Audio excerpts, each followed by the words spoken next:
Hi guys, welcome back to our channel Kothari classes. My name is Vijaya Kothari. जैसा कि आप सभी लोग जानते हैं कि 13 जुलाई को क्लास 12 का रिजल्ट आया था, तो आज हम हमारे चैनल पर आपके लिए इंटरव्यू लेकर आए हैं मिस अनम का, जिनकी परसेंटेज है 98.75 परसेंटेज, जो कि खुद में एक बहुत बड़ा नंबर है। और अगर इनके मार्क्स की बात करें तो इनके पॉलिटिकल साइंस में है 100 आउट ऑफ 100, इकोनॉमिक्स में है 99 और हिंदी और इंग्लिश दोनों में ही है 98 और 98। इसी तरीके से इनकी परसेंटेज है 98.75 परसेंटेज। और इन्होंने हमारे पास ट्यूशन पढ़ा था पॉलिटिकल साइंस का, इकोनॉमिक्स का और इंग्लिश का। तो इस इंटरव्यू के जरिए या ऐसे बातचीत करने के बाद में चाहती हूँ कि जो भी बच्चे क्लास 12th में हैं उन्हें गाइडेंस मिल पाए। एक जिस बच्चे के मार्क्स आए हैं इतने अच्छे, वो डायरेक्ट बता पाए कि किस तरीके से तैयारी की जाती है और किस तरीके से इतने अच्छे नंबर लाए जाते हैं। तो चलिए इंटरव्यू स्टार्ट करते हैं। मेरा पहला क्वेश्चन आनंद से ये है कि कैसा लग रहा है आपको?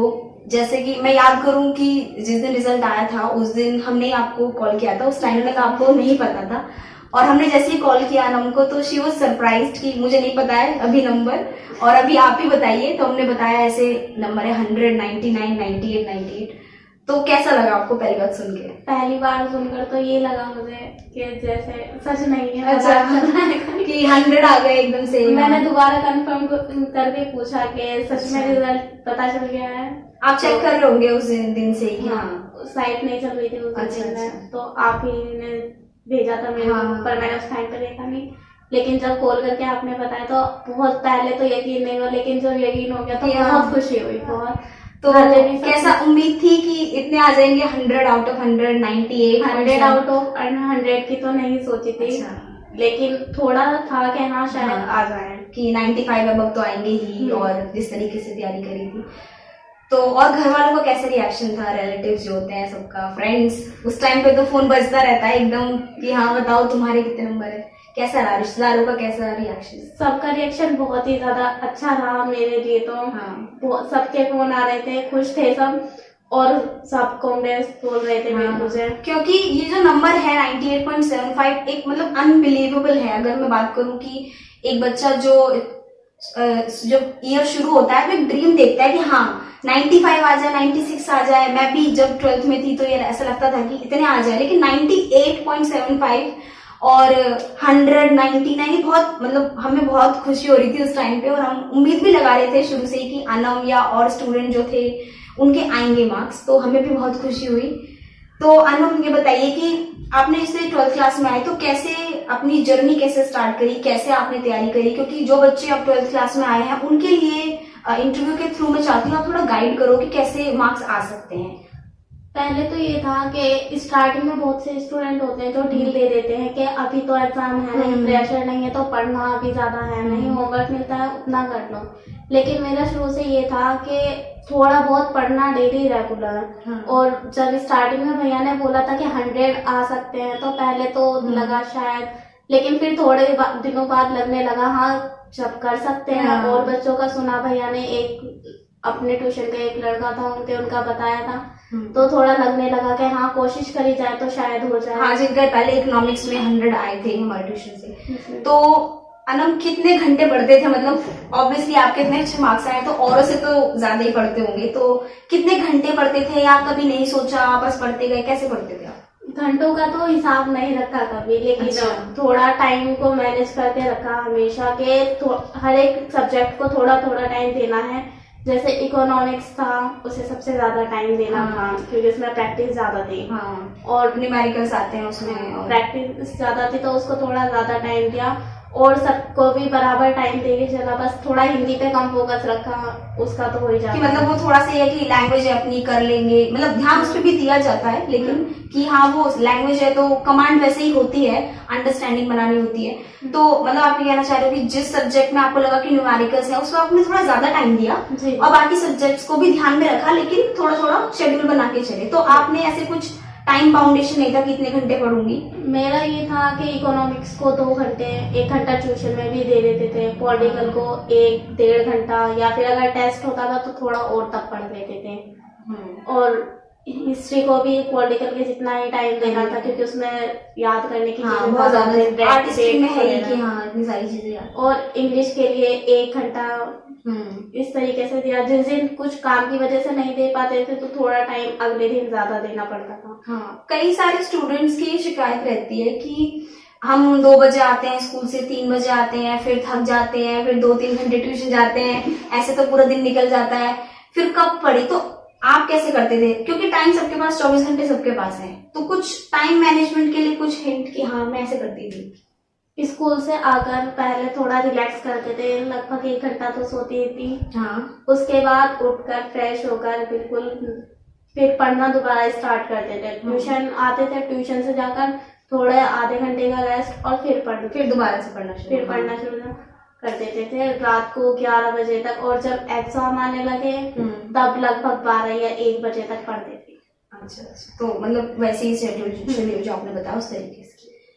तो आपने जिन जिन सब्जेक्ट्स में 100, 99 और 98, तो आप हर सब्जेक्ट का एक एक करके आप बता दीजिए कि मतलब ईच सब्जेक्ट के लिए आपकी क्या स्ट्रेटेजी रही। जैसे पॉलिटिकल साइंस में 100 है तो उसमें कैसे तैयारी करी, फिर इकोनॉमिक्स की बात करते हैं और फिर इंग्लिश की बात करते हैं। पॉलिटिकल साइंस में जैसे 100 है तो उसमें सबसे पहले तो इस बार ये था कि ऑब्जेक्टिव टाइप क्वेश्चन ज्यादा थे, तो एनसीईआरटी को मैंने मिनिमम 3 या 4 बार थ्रू कराया, उसको पूरा नोट्स बनाए हैं। फिर दीदी ने भी 1 मार्क्स के लिए नोट्स बनाए थे, लॉन्ग क्वेश्चन के लिए नोट्स बनवाए थे। आई रिमेम्बर कि उस टाइम पे हमने पहले तो पूरी बुक करी थी 2 बार, उसके बाद फिर 3 चैप्टर रिवीजन किया था, उसके बाद फिर हमने पूरी बुक को लेकर दोबारा से टेस्ट लिया था, फिर 1 मार्क्स के क्वेश्चन का टेस्ट लिया था, फिर लॉन्ग आंसर्स ऐसे ही किया था। इतना ज्यादा रिवीजन हो गया था कि एंड तक तो ये हो गया था, सब चीजें टिप्स हो गई थी। टोटल मिला के अगर मैं कहूँ मैंने एनसीईआरटी पॉल साइंस के लिए पढ़ी है तो 6 बार पढ़ी है, क्योंकि 3 बार तो लगभग ट्यूशन में करवाई थी और 3 बार मैंने खुद से पढ़ी है। मतलब जितना ज्यादा रिवीजन उतना ज्यादा चीजें स्ट्रॉन्ग होती जाती है। और हम हफ्ते में 1 दिन ऐसा करती थी कि जो मैंने पढ़ा है एक बार उसको रिवाइज कर लूं। और भैया ने, हमारे अमित कोठारी भैया ने हमें बताया था कि जो चीज याद नहीं होती उसका एक चार्ट बना लो। और सबसे बड़ी बात कि जो अपना गोल है उसको एक चार्ट पे लिखकर अपने जहाँ आप पढ़ते हो वहां पर रखो, ताकि तुम्हें याद रहे कि हाँ तुम्हें कुछ अचीव करना है। तो वो भी मैंने किया था कि मतलब जो गोल है आपके नजरों के सामने ही रहे और बार बार याद आता रहे कि हाँ पढ़ना है। इस तरीके से ध्यान नहीं भटकता। अगर भटकता भी है तो हमें याद आ जाता है कि हमें फालतू की चीजों पे ध्यान नहीं देना है, अपना फोकस रखना है एक चीज। जैसे पढ़ाई के साथ साथ मतलब जैसे बहुत सारे बच्चों का ही मानना होता है सोशल जो ऐप है उनसे दूर रहेंगे, एकदम अलोन हो जाएंगे। तो ऐसा क्या था कि मतलब आप सोशल नेटवर्किंग साइट्स पर भी थी या बैलेंस करके चलती थी? क्या सोशल साइट पे तो मैं अब भी नहीं हूँ, बस व्हाट्सएप है और वो भी एग्जाम टाइम पे मैंने बंद कर दिया था। लेकिन जिस चीज की मुझे लगता था कि मैं उसकी आदी हो रही हूँ, एडिक्ट हो रही हूँ, तो उस चीज को मैं थोड़ा साइड कर देती थी। जैसे गेम खेलती रहती थी तो वो मैंने फिर अनइंस्टॉल कर दिया। अच्छा, तो सोशल नेटवर्किंग साइट्स को मतलब जितनी रिक्वायरमेंट थी, जब रिक्वायरमेंट थी तब यूज किया, नहीं किया, ये हर इंसान के डिफरेंट ओपिनियन हो सकते हैं। जो इनका तरीका था मैं वो डिस्कस कर रही हूँ कि हाँ अगर आपको लग रहा है कि भाई आप व्हाट्सएप बहुत ज्यादा, क्योंकि हाथ में मोबाइल रहता है तो आप पढ़ते कम है, मोबाइल की तरफ ज्यादा ध्यान देते हैं, तो आप ऐसी चीजें कर सकते हैं कि भाई जब रिक्वायरमेंट ना हो तब आप उस चीज को ना यूज। जब पढ़ती थी तो मोबाइल बिल्कुल उस जगह से हटा ही देती थी। मैं छत पर बैठ के पढ़ती थी जनरली, तो अपना मोबाइल सबसे नीचे रखा रहता था। ये तो मुझे आज ही पता चल रहा है इन दिनों में, ये बात पहले बतानी चाहिए थी, क्योंकि बहुत ज्यादा प्रॉब्लम होती है कि हाँ मोबाइल बज रहा है बार बार और फिर हम उसकी तरफ ध्यान दे रहे हैं। अच्छी बात है ये कि हाँ इन चीजों से दूर रहें, क्योंकि आजकल बच्चों को ये है कि मोबाइल से पढ़ रहे हैं, तो उसको एक्सक्यूज ना बनाएं, मेहनत करने पे ज्यादा फोकस करें कि मोबाइल ले लिया और फिर आप उसी पे लग गए बीच में। क्योंकि मुझे कई बार ऐसा लगा कि मोबाइल के चक्कर में मेरा पढ़ाई घट जाती है, तो फिर मैंने मोबाइल को साइड रख दिया और एग्जाम टाइम पे तो बिल्कुल बंद ही कर रख दिया था, भी नहीं करा था। नहीं सही है ये, बिल्कुल बहुत अच्छी बात है। अगला क्वेश्चन है, आपने पॉलिटिकल का बताया कि 1 नंबर के क्वेश्चन पे आप ध्यान देते थे, ऐसे इकोनॉमिक्स और इंग्लिश का भी बताइए कि कैसे। इकोनॉमिक्स का तो यहाँ पे ट्यूशन में हमारी अच्छी तैयारी होती थी, भैया पढ़ाते थे, डेली टेस्ट भी हो जाते थे हमारे, और कई बार सरप्राइज भी मिला। Surprise test. लेकिन ये था कि जो भैया कहते थे कि ये इम्पोर्टेंट है उसको बहुत अच्छे से तैयार कर रखा, उस पर अच्छी कमांड रखी कि ज्यादा सोचना ना पड़े कि क्या है, कॉन्सेप्ट हमेशा क्लियर रखा। और भैया को बहुत ज्यादा परेशान करा क्वेश्चन। क्योंकि ये सब्जेक्ट ही ऐसा है, क्योंकि मैंने खुद सुना है, और इकोनॉमिक्स का अगर बात करें कि लैंग्वेज बहुत ज्यादा मैटर करती है उसमें। हाँ, वो कि लैंग्वेज पर हाँ। कमांड अच्छी होनी चाहिए। अगर आपके पास हिंदी मीडियम, मेरे पास तो हिंदी मीडियम थी, तो हिंदी को शुद्ध हिंदी एक तरह से कहें तो उसमें उसकी ज्यादा जरूरत होती है कि शुद्ध हिंदी लिखनी है हमें, उस पर अच्छे थोड़ा इंप्रेशन अच्छा पड़ता है। और 1 नंबर के लिए भैया ने हमारे लिए बुक भी बनाई थी, MCQ के लिए, NCERT MCQ के क्वेश्चन उसमें 9 to 12 तक के थे, तो वो भी कवर करा था। और लास्ट में मैंने शायद दिसंबर में एक हमारी आर्थिक जो दूसरी वाली बुक थी उसके लिए लास्ट में दिसंबर में ली थी मैंने NCERT। शुरू से नहीं पढ़ी मैंने NCERT इकोनॉमिक्स के लिए, लेकिन एक बुक खरीदी थी, वो भी दिसंबर में 1-2 बार ही पढ़ी, बहुत ज्यादा। अच्छा, उससे आपको हेल्प मिली? मतलब जिस पर्पज से आपने खरीदा था कुछ आपको हेल्प? उसमें से एक क्वेश्चन आया था एग्जाम में। अच्छा, तो एक हर क्वेश्चन एक नंबर मैटर करता है। ठीक है, तो मेरा नेक्स्ट क्वेश्चन ये है कि कई सारे बच्चे पूछते हैं कि हमें क्या करना चाहिए, क्या नहीं करना चाहिए। तो ये तो सबको पता होता है क्या करना है, लेकिन जैसे सबसे ज्यादा इम्पोर्टेंट है आपको ये पता हो क्या नहीं करना है ना। क्लास 12 आपने पास आउट कर लिया है, आपके मार्क्स सबको पता है, तो जो बच्चे अब 12th में आए हैं, आप पहले ही अपने एक्सपीरियंस से कुछ बताना चाहें कि क्या नहीं करना चाहिए, जो मैंने फेस किया वो आप ना करें। तो ऐसा कुछ आप बताना चाहते हो तो बता दीजिए। एक तो सबसे बड़ी बात है कि किसी चीज की टेंशन ना लो कि नंबर, कई बार मेरे साथ भी ऐसा होता था, मैं रिजल्ट के बारे में सोच के थोड़ी नर्वस हो जाती थी। और फिर इसलिए रिजल्ट के बारे में ना सोचकर अपनी मेहनत के बारे में ही सोचे तो ज्यादा बेहतर रहेगा। इससे ये नहीं, हेजिटेशन नहीं होगी, कोई डर नहीं लगेगा कि नंबर कम रह गए तो। हाँ, रिजल्ट की टेंशन ना करे। कई बार बच्चे तैयारी करते करते फिर छोड़ देते हैं कि क्या होगा रिजल्ट। और पूरे ये नहीं है कि 4 दिन पढ़ा फिर 6 दिन का छुट्टी ले ली, पूरे टाइम पढ़ते रहो, थोड़ा थोड़ा पढ़ो। ये नहीं कि दिन में 12-12 घंटे लेकर बैठे रहो, स्ट्रेस ले लो आप उस चीज का से। कि बस थोड़ा एंजॉय भी करो और पढ़ाई पर ध्यान रखो। स्ट्रेस नहीं लेना है, फोकस करना है। एक और चीज जो बच्चे बोलते हैं कि ट्यूशन लग जाएगा तो बस ट्यूशन के टीचर ही सब करा देंगे, बस उन्हीं पे डिपेंड हो जाते हैं कि ट्यूशन लग गया है अब हमें घर पे आके कुछ नहीं पढ़ना है। तो ये जो लोगों की ओपिनियन है कि हाउ, मतलब ट्यूशन कैसे हेल्प करते हैं, कहाँ तक हेल्प करते हैं, अपना जो आपका एक्सपीरियंस है। ट्यूशन हेल्प करते हैं, बहुत हद तक हेल्प करते हैं। अब वो ट्यूशन में आके हम जो घर पे टाइम नहीं दे पा रहे थे ट्यूशन में देते हैं। फिर अब ट्यूशन में टेस्ट होते हैं तो हम सोचते हैं कि नंबर अच्छे आने चाहिए, एक कॉम्पिटिटिव वो रहता है कि हाँ कि कंपटीशन चल रहा है, तो हम उसकी तैयारी फिर उसके लिए भी घर पर पढ़ते हैं। और जब ट्यूशन में हमारा अच्छा रिस्पॉन्स होता है तो हमें खुशी मिलती है, जब टीचर्स हमारे अप्रिशिएट करते हैं हमें, तो फिर हम उसकी वजह से थोड़ा और पढ़ना शुरू कर देते हैं। तो इस तरीके से हमारी जो स्टडी होती है वो और ज्यादा अच्छी रूटीन में रहता है। तो मेरा अगला क्वेश्चन ये है, ये तो बहुत अच्छे से आपने बताया कि रूटीन, मोटिवेशन, टीचर से इंस्पिरेशन अप्रिशिएट करते हैं, अप्रिसिएशन बहुत ज्यादा जरूरी है।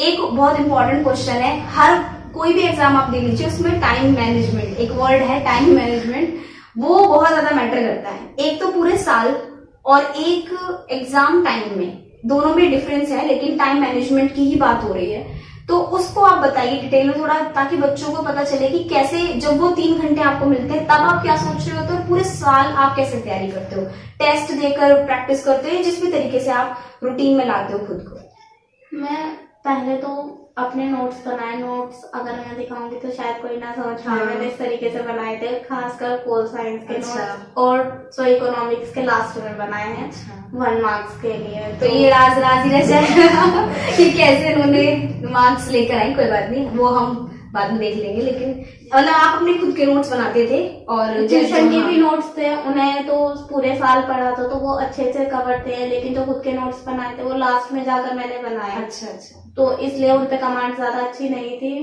तो उन चीजों को लिख के या लिख कर तो याद नहीं करा, बस समझ कर, और जो डेट थी वो तो बोल। हाँ, 1 नंबर वाले क्वेश्चंस जो टफ पढ़ते थे, क्योंकि 6 नंबर वाले फिर भी इतने डिफिकल्ट नहीं आए थे, पॉलिटिकल में बहुत ज्यादा इजी आए थे, जो टिप्स पर थे हमारे। 1 मार्क्स वाले में जो था वो टेंशन थी कहीं 1 नंबर कट ना जाए, 99 से 100 पहुंचने में रहता ना कि हाँ हर एक क्वेश्चन। तो पूरे साल ये रहा कि जो भैया ने नोट्स दिए, दीदी ने नोट्स प्रोवाइड करे, वो एनसीईआरटी के जो और कोई सपोर्ट मटेरियल पोल साइंस का तो मेरे पास पहले ही रखा था। हाँ। मेरी कजन सिस्टर थी, उनकी बुक्स थी, और इकोनॉमिक्स के लिए हमारी टीचर ने दे दिया था मुझे। अच्छा। तो वो हो गया। भैया के नोट्स थे मेरे पास, और जो भैया के पहले वाले नोट्स थे वो भी थे मेरे पास, तो उनसे पढ़ाई करी। और लास्ट में जब आ गए तो मैंने सिर्फ वो चीजें देखनी शुरू करी जो मुझे ज्यादा अच्छे से नहीं आती हैं, वीक पॉइंट थे, उन पे फोकस रखा। और जब एग्जाम शुरू हो गए तो जिसका एग्जाम था सिर्फ उसी पर फोकस रखा। फिर दूसरा हाँ, कि मतलब एक टाइम पर एक ही चीज, कहीं बच्चे कई बार सोचते हैं छुट्टियां हैं दूसरे पे फोकस कर लेते हैं, फिर उस टाइम पे वो चीज भी रह जाती है जो हम कर रहे होते हैं उस पॉइंट पे। और अब क्लास 12 का रिजल्ट आ चुका है, तो अब आगे की क्या प्लानिंग है, कॉलेज या किस चीज की तैयारी करना सोच रहे हैं? अभी तो बीए ऑनर्स करेंगे पॉलिटिकल से, उसके बाद यूपीएससी की तैयारी, सिविल सर्विसेज।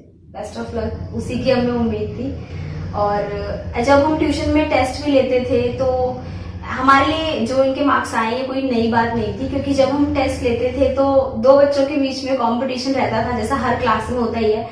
तो जैसे कि जो हमारी सेकंड टॉपर है ट्यूशन की, रिया और अनम, रिया या अनम, यही दो लोग थे जो कंपटीशन में सबसे आगे थे। और बच्चे भी थे, जैसे हम और इंटरव्यू लेकर आएंगे, लेकिन ऐसा कुछ हमें लगा नहीं कि नहीं अनम इतना सरप्राइज है कि कैसे नंबर आ गए। शुरू से ही कंसिस्टेंसी थी कि हाँ टॉप फर्स्ट सेकंड थर्ड में तो ये रहते ही थे। तो अब आगे आप जो भी तैयारी करोगे उसके लिए बेस्ट ऑफ लक। कॉलेज जाना है, पॉलिटिकल साइंस ऑनर्स करना है।